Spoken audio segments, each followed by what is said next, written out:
Neurosula presenta La salud a su alcance, un podcast donde encontrará las últimas noticias, novedades y descubrimientos en el mundo de la salud, acompañados de entrevistas con expertos y contenido que le ayudará a tomar decisiones informadas para su bienestar.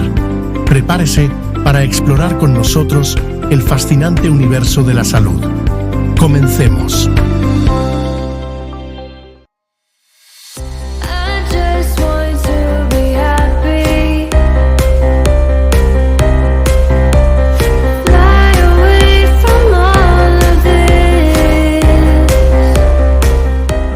Escuche en este podcast. Hoy en día hay muchas medidas de seguridad y se puede decir que los rayos X son completamente seguros. A veces es más cálido un abrazo sincero que muchas palabras. La principal complicación puede venir de caídas. O sea, pacientes con vértigo no se debe levantar bruscamente, tienen que hacerlo en bloque. Y es que precisamente en este país es el lugar del mundo donde hay más personas centenarias.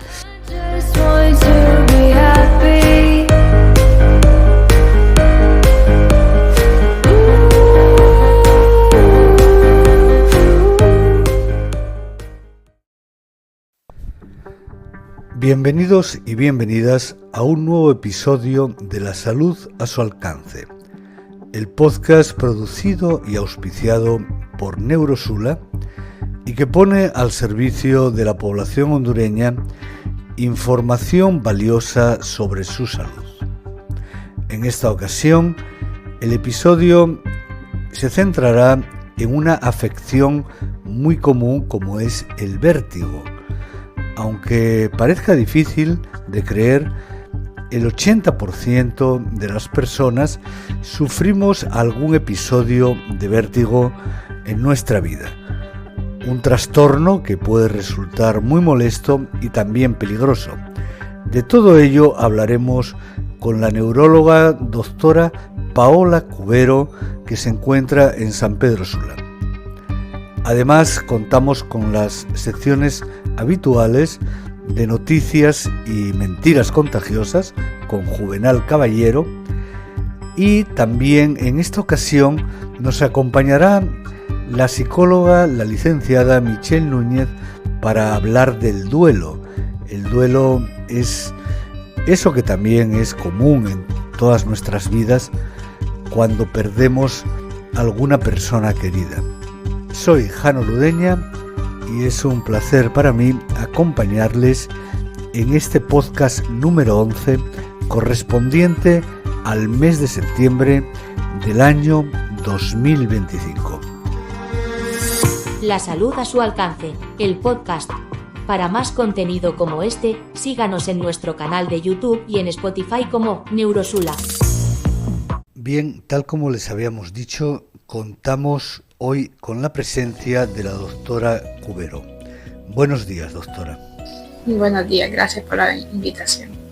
La doctora Cubero trabaja en San Pedro Sula, pero ella hizo sus estudios fuera del país, ¿verdad, doctora? Yo estudié en Cuba. Toda mi formación universitaria fue allá. Estuve 15 años. Soy especialista en medicina familiar y en neurología. Son, por tanto, dos especialidades que tiene la doctora. La doctora Cubero es especialista en medicina de familia y además es neuróloga. A la doctora Cubero pueden ustedes encontrarla en la Clínica Los Andes y en la Clínica Médica Cristiana, ambas en la ciudad de San Pedro Sula. Doctora, ¿es lo mismo el vértigo que el mareo? Son conceptos diferentes. Mareo es el síntoma que refiere el paciente de forma subjetiva de tener esa sensación que las cosas dan vueltas, o que el piso se le hunde, o que se va para un lado, o que tiene inestabilidad. El vértigo es la ilusión de movimiento y que es corroborado por el médico al examen físico encontrando ciertos signos. Y uno dice, bueno, sí, el paciente verdaderamente tiene un vértigo. ¿Por qué se produce el vértigo? Bueno, el vértigo tiene múltiples causas. El 80% se debe a afecciones del oído medio e interno. ¿Qué pasa? Para nosotros lograr un equilibrio, una estabilidad postural, intervienen varias estructuras. Desde lo que es el sistema vestibular, que abarca estructuras del oído medio e interno, también nuestros huesos, músculos y articulaciones, porque tenemos ahí receptores que conforman lo que es el sistema propioceptivo, y estructuras complejas a nivel del cerebro, como es el cerebelo, y sus conexiones a nivel vestibular y a nivel espinal. Entonces, al existir cualquier alteración en estas estructuras, podemos padecer un vértigo. Ya vemos entonces, doctora, que hay muchas causas. ¿Y cuál es la más común? Generalmente el 80% se debe a afecciones vestibulares, o sea, afecciones a nivel del oído, y son benignas. Pero la importancia radica en que son cuadros clínicos muy aparatosos, que viene a repercutir en la calidad de vida del paciente y le impide realizar sus actividades de la vida diaria. Entiendo, entonces debemos de saber que la mayoría de los vértigos son benignos, aunque muy incómodos, pero también los hay que revisten mayor gravedad, ¿verdad? Están los vértigos a nivel central, que son los que más vemos en neurología, que son más del dominio del neurólogo y que son los más graves porque pueden obedecer a infartos cerebrales de fosa posterior, puede ser a tumores del ángulo pontocerebeloso o propio del cerebelo, puede obedecer a enfermedades como esclerosis múltiple, a afecciones sistémicas como el lupus eritematoso sistémico, otro tipo de conectivopatías como la enfermedad de Bessel, inclusive pueden ser manifestaciones de otras enfermedades como leucemia, que pueden acarrear hemorragias laberínticas o hemorragias también cerebrales o coagulopatías. ¿Cómo identifican ustedes, los doctores, que nos hallamos ante un problema de vértigo realmente grave? El cuadro clínico no es tan aparatoso, pero uno como médico encuentra signos de focalidad neurológica, es decir, el paciente tiene debilidad en alguna parte del cuerpo, fue de inicio brusco, se acompaña de cefalea intensa, de vómitos y ser precedido de náusea, y hay algo que nosotros determinamos que no es un vértigo de origen periférico por afectación del oído. Ya, de manera que creo que hay que recalcar que 8 de cada 10 vértigos, 8 de cada 10 casos de vértigo son benignos, mientras que un porcentaje del 20% puede tratarse de una enfermedad más compleja o más grave. Por lo tanto, me parece muy importante recordar a nuestros oyentes que es necesario acudir a un médico cuando una persona ha tenido este trastorno. Ahora bien, ¿a qué tipo de médico puede uno acudir con un vértigo? En realidad el vértigo es de manejo multidisciplinario, porque vimos que abarca muchas estructuras para lograr un equilibrio. O sea, que puede manejarlo cualquier puede ser manejado por el otorrino, porque ya dijimos que el 80% son por afecciones del oído medio interno, por el neurólogo, puede ser manejado por el geriatra y por el fisiatra. Oftalmología también, porque la visión también nos permite el equilibrio. Están los vértigos funcionales, que son por sobreexposición a estímulos, por eso cuando nos subimos a alturas podemos experimentar un vértigo porque no enfocamos bien un objeto y es un vértigo transitorio, pero un vértigo funcional. Lo mismo cuando vamos en movimiento, en un auto, en un barco, son vértigos benignos que son transitorios. ¿Y cuáles son los signos de alarma? Es decir, ¿en qué casos sí o sí hay que acudir cuanto antes al especialista? Bueno, los signos de alarma con un paciente con vértigo son aquellos que se acompañan de cefalea intensa, de pérdida brusca de la audición, de vómitos sin ser precedido de náuseas. Esos son los que pueden poner en peligro la vida del paciente. Ya si ve que es un vértigo que se prolonga en días y que es muy molesto porque no puede realizar sus actividades de la vida diaria, también debe ser valorado. ¿Cuáles son, doctora Cubero, los casos más comunes que llegan a su consulta en relación con el vértigo? Sí, generalmente son pacientes que llevan semanas, meses con vértigo y ya le digo, han acudido muchas veces al médico general, a veces vienen referidos por el otorrino porque no encuentran como un tratamiento definitivo. Entonces ahí toca estudiarlos un poquito más y descartamos otras afecciones concomitantes. Doctora Cubero, volvamos entonces al más común de los vértigos, ese vértigo de origen periférico, molesto. ¿Qué alternativas terapéuticas tenemos? Es decir, ¿qué medicinas o qué tratamiento hay para este tipo de casos? Cuando el vértigo se prolonga, aparte de los medicamentos antivertiginosos, o sea que son para el mareo, otro pilar importante es la rehabilitación vestibular, que son ejercicios que se le mandan al paciente para poder evitar esas crisis de vértigo, porque existe algún daño en la vía vestibular ya que lo predispone a tener crisis.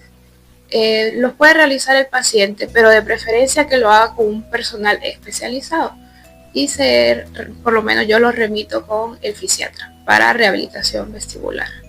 Y así tenemos un mayor éxito en el tratamiento. El paciente mejora considerablemente. Por último, doctora, quisiera yo preguntarle algo práctico para cualquier persona que esté escuchando este podcast y que tenga un vértigo, sienta un vértigo, está en la casa y por ejemplo se despierta con un vértigo. ¿Qué hay que hacer? ¿Qué es lo recomendable que hay que hacer en ese caso? Ahí la principal complicación puede venir de caídas. O sea, pacientes con vértigo no se debe levantar bruscamente, tienen que hacerlo en bloque. Si está en la cama, se va levantando poco a poco, se queda un momento sentado viendo un punto fijo y si es un vértigo paroxístico posicional benigno debe aliviarse. O en el caso de otras afecciones que no tienen relación con los cambios de posición, hay que asistirlo para evitar caídas. Gracias, doctora.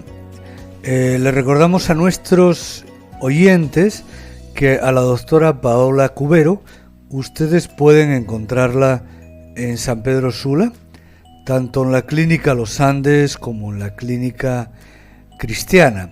La doctora Cubero es especialista en medicina de familia y también en medicina en neurología, con lo cual atiende todo tipo de casos de dolor de cabeza, neuralgias, Parkinson, etcétera, etcétera.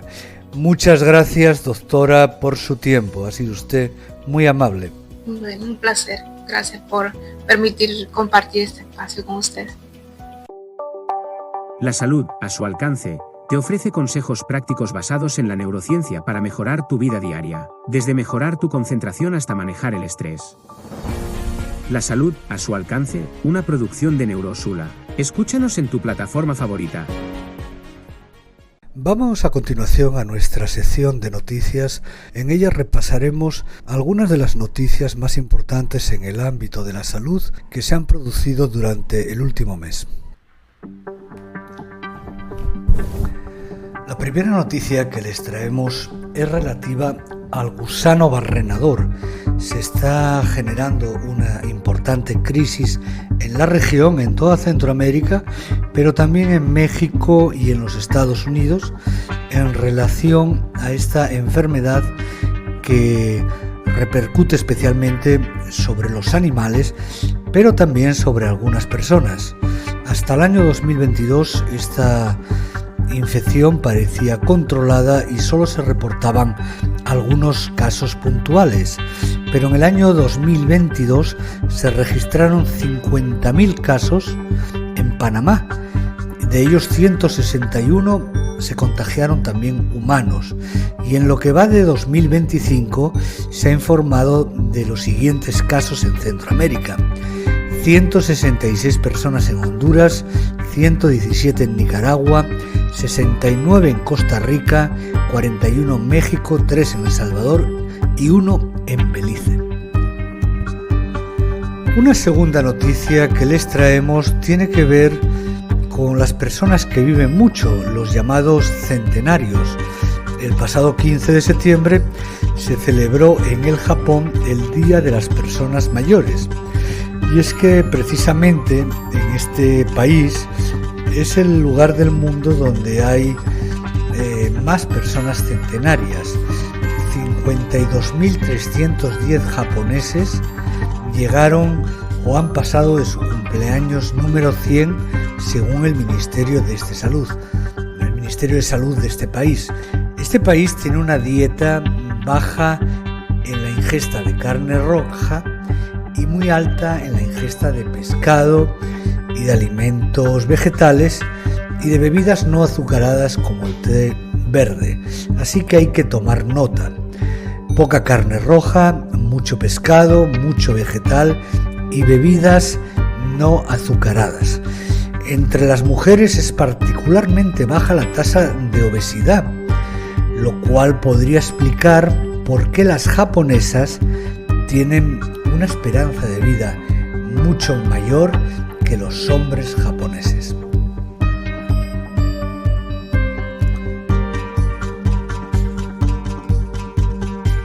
Y por último, queremos hablar de un reciente informe de la Organización Mundial de la Salud sobre la salud mental, la situación global de la salud mental. Nos dice que estamos frente a una de las mayores crisis de este siglo, puesto que más de 1.000 millones de personas en todo el mundo sufren algún tipo de trastorno mental, como son la depresión y la ansiedad. Sobre todo esas dos son las más prevalentes. Hay desigualdades que no se pueden pasar por alto al hablar de estos trastornos, y es que los trastornos mentales de este tipo, la depresión y la ansiedad, son mayores en las mujeres que en los hombres. En concreto, parece que los años en que las mujeres tienen a su cargo la crianza de hijos o el cuidado de familiares mayores, o sencillamente el tener que combinar el trabajo fuera de casa con el trabajo en el hogar, repercuten en la salud mental de las mujeres.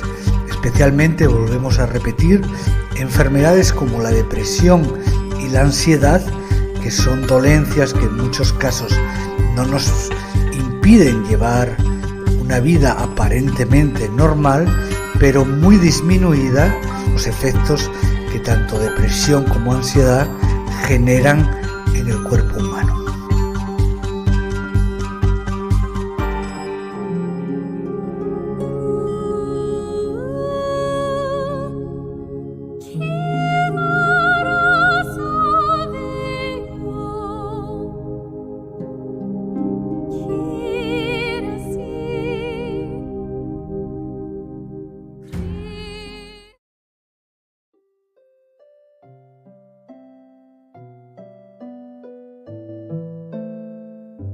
Hablemos de la mente es un segmento de la salud a su alcance, del podcast de Neurosula, porque la salud mental y la salud física son indivisibles. Nuestra salud mental mejora en la medida que cuidamos nuestro físico y viceversa. Busquemos el equilibrio entre mente y cuerpo.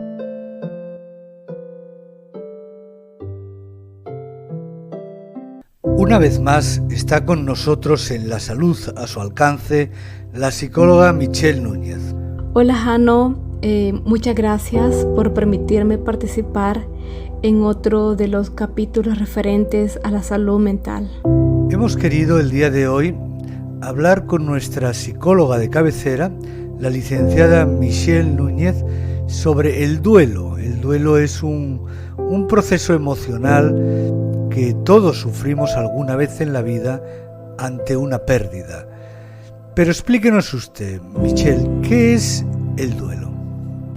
El duelo es una experiencia dolorosa y llena de tristeza tras la muerte de alguien importante para nosotros, y es personal. Nadie puede experimentarlo exactamente igual que otra persona, aunque esté atravesando por la misma pérdida, ni experimentar las fases en un mismo orden. Y esto depende de la resiliencia, esa capacidad de adaptarnos ante las adversidades.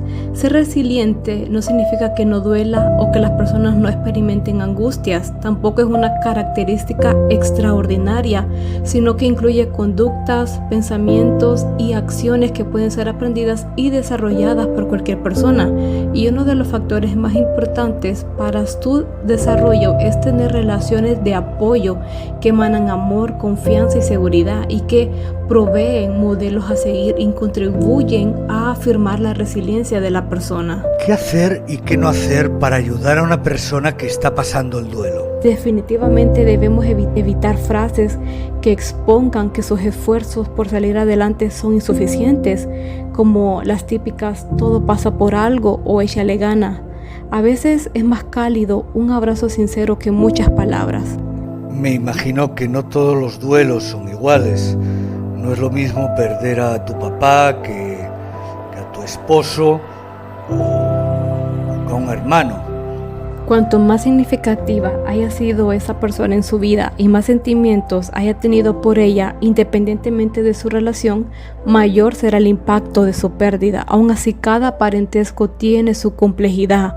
Perder a la pareja romántica o cónyuge no solo implica lidiar con el estrés de los preparativos funerarios, es la pérdida de la rutina, de los planes y sueños a futuro, con sentimientos de soledad, desesperanza y preocupación. Para los niños pequeños es la pérdida de la persona que le quería incondicionalmente y puede dejar un vacío enorme y aterrador en su mundo. Asimismo, experimentan ansiedad por la vida del progenitor que queda, lo que prolonga el dolor del duelo. Pero lo más duro de pasar ha de ser la muerte de un hijo. Y perder a un hijo o hija es la muerte más devastadora. Los padres se sienten responsables por su seguridad y salud y les parece antinatural que ellos sobrevivan a su hijo, lo que hace mucho más difícil encontrarle sentido y aceptar su muerte. Por último, Michelle, ¿qué recomendación damos para ayudar a un familiar, a un amigo, a un compañero que esté pasando por un duelo difícil? Permitámosle sentir estas emociones intensas, seamos parte de su red de apoyo, de su círculo de familiares o amigos que brindan ayuda para que se reincorpore gradualmente la rutina o actividades diarias. Licenciada Núñez, un tema duro, difícil, pero imprescindible porque todos pasamos por estas cosas. Muchas gracias por ayudarnos a entender el duelo. Muchas gracias nuevamente, Jano, por la invitación. Espero que todos se encuentren bien. Nos vemos. En nuestra sección, Mentiras Contagiosas, abordaremos cada semana un tema relacionado con nuestra salud. Muchas veces, nos dejamos guiar por ideas que hemos leído o escuchado, y que realmente no sabemos si son verdad o una patraña. ¿Cómo podemos distinguir la realidad de la mentira? Aquí en La Salud a tu Alcance, nos ocuparemos cada semana de separar el trigo de la paja y la verdad de la mentira. Buenos días, Juvenal. ¿Cómo le ha ido? ¿Qué tal esa celebración de las fiestas patrias? Muy buenos días, Jano. Buenos días, siempre un placer. Pues, ¿qué le digo? Sí, estamos de celebración en celebración con las fiestas patrias y bueno, porque también es la feria patronal en honor a la Virgen de las Mercedes. Y pues súmele a eso que también se está en un año electoral y donde también los políticos andan haciendo lo suyo. Entonces hay ambiente, hay bulla por todos lados, ¿verdad? Entonces pues así estamos de fiesta en esta ciudad. Bueno, aprovechamos para aclarar a nuestros oyentes que nuestro amigo Juvenal Caballero vive en la ciudad del Progreso, que es la que se encuentra de fiesta en estos días. Dígame, Juvenal, hoy vamos a hablar del vértigo. Estamos hablando del vértigo, ya lo hemos hecho con la doctora Cubero. ¿Es cierto que el vértigo solo le pega a las personas mayores?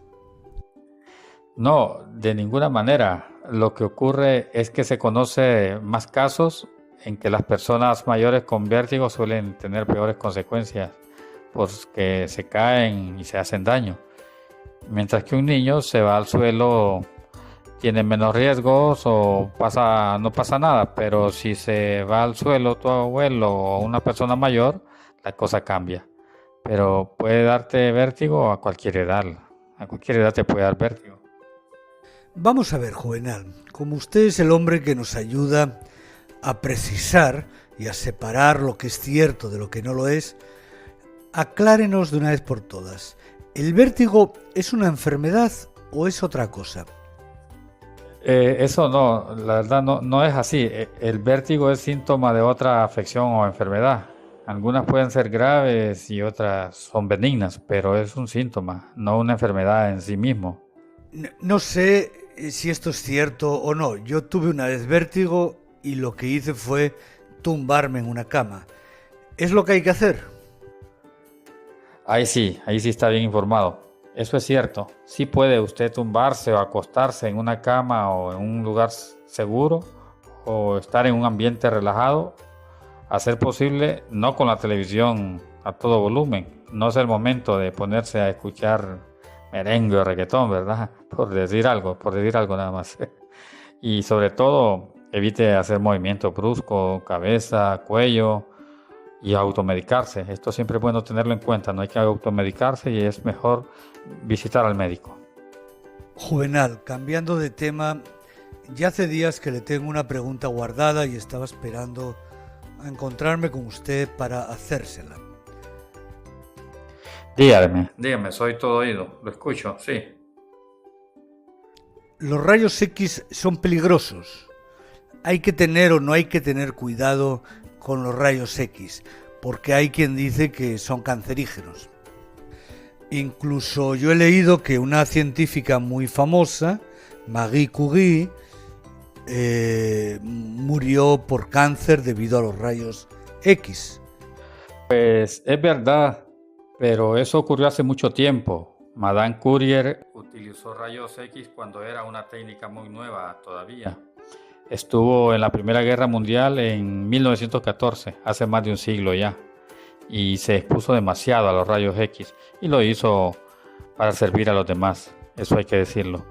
Y los estudios que hicieron de su cadáver no pudieron indicar que hubiera contraído cáncer a causa de ello o de hacerse una radiografía. Pero hoy en día los peligros son mucho menores. Puede que sea más peligroso estar al sol por una tarde entera que hacerse una radiografía. Eso sí, no hay que abusar de los rayos X, eso está claro. Pero si el médico lo indica es que es necesario. Y los rayos X nos sirven para establecer diagnósticos y salvar vidas. Hoy en día hay muchas medidas de seguridad y se puede decir que los rayos X son completamente seguros. Si uno necesita una radiografía, hay que hacérsela. Salvo en el caso de las mujeres embarazadas, ¿verdad? Sí, cuando una mujer está embarazada es mejor no hacerse radiografías porque pueden afectar al feto. Pero incluso en ese caso, lo inteligente es ponerse en manos de su médico y hacer lo que él indica, ¿verdad? Lo que le diga. Muchas gracias, Juvenal. Ha quedado muy claro, como siempre. Muy amable por su participación. Bien, Jano, siempre será un gusto poder contribuir desde este espacio en Neurosula y como ya lo dice su eslogan, la salud a su alcance. Entonces, un placer. Gracias por la invitación siempre. La salud a su alcance, el podcast. Para más contenido como este, síganos en nuestro canal de YouTube y en Spotify como Neurosula. Y de este modo hemos llegado al final del episodio número 11 de La salud a su alcance, una producción de Neurosula al servicio de la población hondureña. No olviden, si les gustó este episodio, no olviden darnos like o suscribirse, Para ustedes puede ser un pequeño gesto, pero para nosotros significa tener más difusión y de este modo poder hacer llegar esta oferta educativa a un público más amplio. Recuerden siempre que la salud y la libertad son bienes preciosos que desgraciadamente solo nos acordamos de ellos cuando están en peligro. Cuiden la salud, cuiden su libertad, disfruten y sean felices. Soy Jano Ludeña y ha sido un placer compartir con ustedes estos 30 minutos de Radio Saludable. Hasta la próxima. Neurosula presentó La salud a su alcance, un podcast con las últimas noticias, novedades y descubrimientos en el mundo de la salud. Acompáñenos en nuestra próxima emisión.